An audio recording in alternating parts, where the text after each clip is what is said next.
ఈ సంస్థకు సంబంధించినటువంటి ప్రధాన కార్యదర్శి ఎర్రమల శ్రీనివాస్ గారిని నివేదిక 2 నిమిషాలు ప్రవేశపెట్టవలసిందిగా కోరుతాం. సభకు నమస్కారం. సభాధ్యక్షులు గౌరవనీయులు విజయ్ గారు, ఈనాటి కార్యక్రమానికి ముఖ్య అతిథిగా విచ్చేస్తున్నటువంటి మార్గ మధ్యలో ప్రయాణంలోటువంటి గౌరవనీయులు పొంగేరు శ్రీనివాసరెడ్డి గారు, అట్లాగే మన ఖమ్మం పార్లమెంట్ సభ్యులైనటువంటి రాఘవరెడ్డి గారు అంది వేరే ఉన్నారు.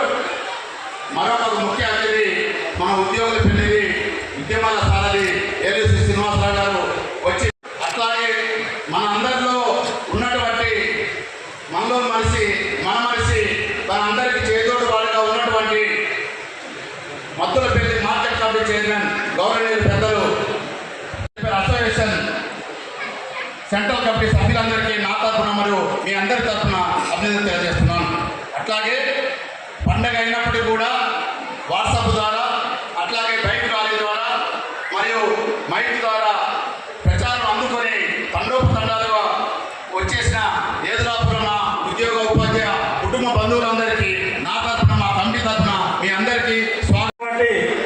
ప్రతి కుటుంబానికి కూడా సదుపాయాలు ఏర్పాటు చేసిన బాధ్యత ప్రభుత్వం మీద ఉన్నది. ఎప్పటి నుంచి మొదలైంది? మనవాళ్ళు చెప్పినట్టుగా ఈ రాష్ట్రంలో కాంగ్రెస్ పార్టీ అధికారంలోకి వచ్చి శ్రీనివాసరెడ్డి గారు మంత్రిగా అయిన తర్వాత ఈ ప్రాంతం ఒకటే కాదు, ఒక పాలేరు నియోజకవర్గంలో ఉన్నటువంటి 4 మండలాలలో కూడా సుమారుగా 2,000 కోట్ల పైసలతోని అభివృద్ధి కార్యక్రమాలు జరుగుతూ ఉన్నాయి.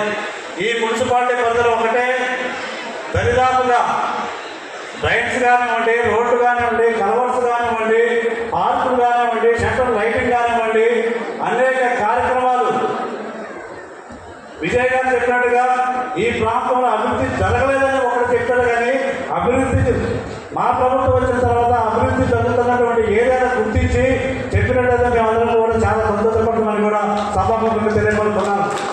ఎందుకంటే మత్తులపల్లి నుంచి బాలనగూడి సెంట్రల్ లైటింగ్, రోడ్డు వెడల్పు, దాంతోపాటు అక్కడి నుంచి ఇక్కడ కన్నగిరి బ్రిడ్జి వరకు 18 కోట్ల సెంట్రల్ లైటింగ్, నాయుడుపేట ఇక్కడ నుంచి బ్రిడ్జి వరకు నాయుడుపేట వరకు సెంట్రల్ లైటింగ్, దాంతోపాటు ఇక్కడ ఉన్నటువంటి మౌలిక సదుపాయాలకు సంబంధించినటువంటి ఈ కాలనీలో ఉన్నటువంటి అనేక పార్కులకు కూడా శంకుస్థాపన చేయడం జరుగుతూ ఉంది.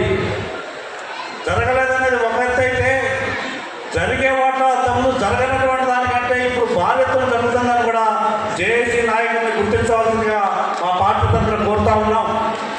ఎందుకంటే జరగబోయేది మున్సిపాలిటీ ఎలక్షన్. మీరు జరిగిన కార్యక్రమంలో అంతకుముందు ఏదో ప్రభుత్వం, ఏదో గ్రామ పంచాయతీ సర్పంచ్, ఎంపీటీసో, జెడ్పీటీసో, ఎంపీతో చేయనటువంటి నిందలు ఈరోజు మా ప్రభుత్వం మీద మీరు ఆరోపణ చేయకూడదని కూడా మీకు మనవి చేస్తా ఉన్నాను.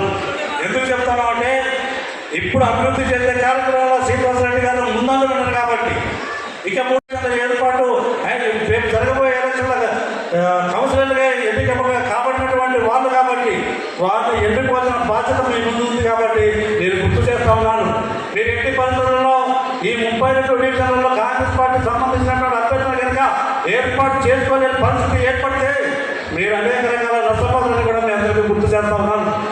ఎందుకంటే అవకాశం వచ్చింది మాకు కూడా, ఇక్కడ మేము ప్రజెంట్గా నిల్చునే పరిస్థితులు లేవు. ఉభయ కమ్యూనిస్టు పార్టీలు బలంగా ఉన్నాయి. వాళ్ళు కొట్టుకోవటం, వాళ్ళు అనేక విభేదాలు ఉన్నది వాస్తవం. మా కాంగ్రెస్ పార్టీ ఇక్కడ చాలా వెనకబడి ఉండడం అనేది కూడా మీకు గుర్తు చేస్తా ఉన్నాను. ఈ 32 డివిజన్లు ఉన్నటువంటి 4 డివిజన్లు వెంకటగిరి విలేజ్ మాది, 4 డివిజన్లు మాత్రమే కాంగ్రెస్ పరిపాలనది ఏలూరు శ్రీనివాసరావు గారికి ఈ ఏరియాగా ఎంపీగా పనిచేసింది కాబట్టి వారి పూర్తి మనం తెలుసని కూడా నేను భావిస్తా ఉన్నాను. ఎంపీఓ గారిగా పనిచేయడం జరిగింది. మేము ఖచ్చితంగా చెప్పగలుగుతున్నాం, ఈరోజు ఏదైతే కమ్యూనిస్టు, ఉభయ కమ్యూనిస్టు లేనటువంటి ఏరియా ఒక్క మున్సిపాలిటీలో కలిసినటువంటి మా చిన్న వెంకటగిరి గ్రామ పంచాయతీ. ఆ పంచాయతీలో 4 డివిజన్లు ఉన్నాయి. మేము ఈరోజు గాంధీ చౌక్తో కానీ ఖమ్మంలో ఏ పదార్థంలోనైనా మేము పోటీ పడతామని కూడా మీకు సభాముఖం తెలియపరుస్తూ ఉన్నాను. మాకు లేని సిస్టమ్ లేదు. డ్రైనేజ్ కానివ్వండి, సీసీ రోడ్డు కానివ్వండి, గుళ్ళు కానివ్వండి, బళ్ళు కానివ్వండి, ఎటువంటి ప్రజా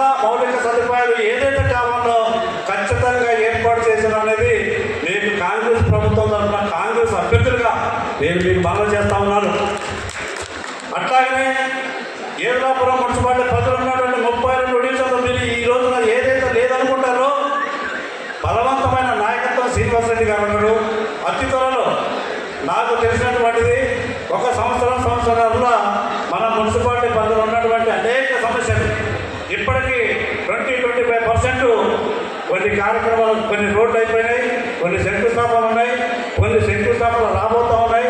రావాలి.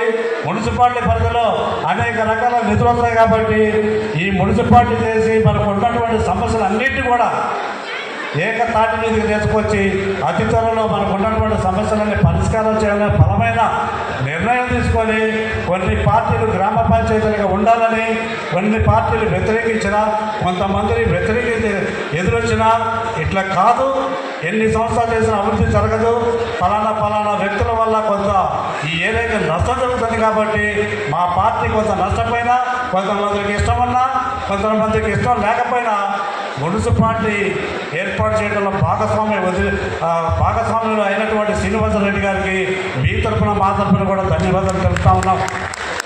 ఎందుకంటే అవకాశం వచ్చింది. ఈ రాష్ట్రంలో కాంగ్రెస్ ప్రభుత్వం ఉంది, బలమైన నాయకత్వం శ్రీనివాసరెడ్డి గారు ఉన్నారు.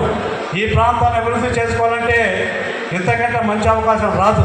దయచేసి ఈ ఉద్యోగస్తుల కుటుంబ సభ్యులు, దాంతో పాటు ఈ 32 డివిజన్లు ఉన్నటువంటి అందరికీ కూడా ఒకటే మనవి, ఏది ఏమైనా వచ్చే ఎలక్షన్లో ఖచ్చితంగా మున్సిపాలిటీ పరిధిలో ఏర్పాటు చేసినటువంటి కాంగ్రెస్ పార్టీ కానివ్వండి, కాంగ్రెస్ బలపరిచిన అభ్యర్థుల్ని గెలిపించే బాధ్యత ఒక్కడి మట్టికి మీరు తీసుకోవాలనుకుంటాం. తీసుకుంటే ఖచ్చితంగా ఈ అభివృద్ధి కార్యక్రమాలు 1 సంవత్సరంలో మీరు చూస్తారని కూడా నేను మనవి చేస్తూ ఉన్నాను. ఇకపోతే ఈ ఉద్యోగ సంఘాలు చాలామంది ఉన్నారు. పిఆర్టీ కింద పనిచేసే వాళ్ళు, సిఐటి కింద చేసే వాళ్ళు, అన్ని పార్టీలకు కూడా అనుబంధ సంస్థలు ఉన్నటువంటి ఉద్యోగ సంఘాలు ఉన్నాయి. నేను ఒకటే మనవి చేస్తూ ఉన్నాను, ఉద్యోగ సంఘ నాయకులందరూ కూడా, ఉద్యోగ సంఘ నాయకులు అంటే ఈ ప్రపంచంలో ఎక్కడ ఏం జరుగుతున్నది వారికి పూర్తిగా అవగాహన ఉంటుంది. కొన్ని కమ్యూనిస్టు పార్టీలు పోయిన ప్రభుత్వం 10 సంవత్సరాల అధికారం నుండి పేదవాడికి ఏ ఒక్కడికి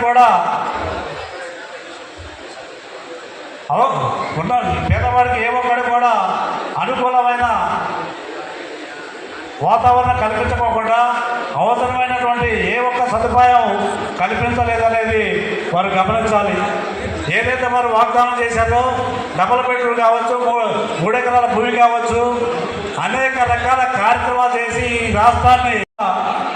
ఈ రాష్ట్ర ప్రజానికం కూడా మోసపోవడం జరిగింది.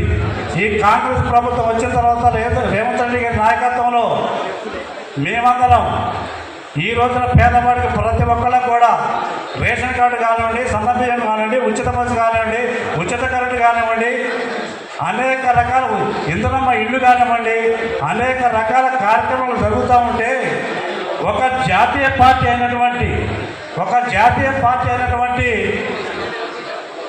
కమ్యూనిస్ట్ పార్టీలు ఈ రోజున ఈ రాష్ట్రంలో టీఆర్ఎస్తో పొత్తు పెట్టుకొని మన మీదకి ఎలక్షన్లు రాబోతూ ఉంది.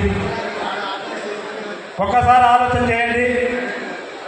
పేదవాడికి అండదండలు ఉండేటువంటి మా ప్రభుత్వం, మేము దాన్ని కాదని వ్యతిరేకించేటువంటి అది సిపిఎం పార్టీ కావచ్చు, ఇంకొక పార్టీ కావచ్చు, వారు టీఆర్ఎస్ వాళ్ళు పోయిన 10 సంవత్సరాల పేదవాడికి సంబంధించినటువంటి ఏ ఒక్క హామీ కూడా అమలు చేయనటువంటి పరిస్థితులలో పేదవాడు ఏ ఒక్కటి కూడా ప్రభుత్వం నుంచి లబ్ధి పొందినటువంటి పార్టీకి మీరా ఇలా తొత్తులుగా పనిచేసేది, మీరా ఇలా పేదవాడికి ఈ ప్రభుత్వంలో జరుగుతున్నటువంటి పథకాలకి అన్యాయం జరుగుతూ ఉంటే మీరా సపోర్ట్ చేసేది. రేపు ఏ ముఖం పెట్టుకొని బీఆర్ఎస్తో కలిసి ఈ 32 డివిజన్లో వారితో పొత్తులు పెట్టుకుంటారని కూడా నేను మనవి చేస్తూ ఉన్నాను. అటువంటిది సంబంధించినటువంటి ఉద్యోగస్తులు, వారి కుటుంబ సభ్యులు అందరూ చదువుకుంటున్నారు కాబట్టి దయచేసి అటువంటి సంఘాలకు అనుబంధ సంస్థలైనటువంటి భారత ఏమైనా ఉంటే ఖచ్చితంగా మీ నాయకత్వాన్ని ప్రశ్నించాలని కోరుతూ ఈ అవకాశం మీ అందరూ కూడా మరొకసారి ధన్యవాదాలు చెప్తా ఉన్నాను.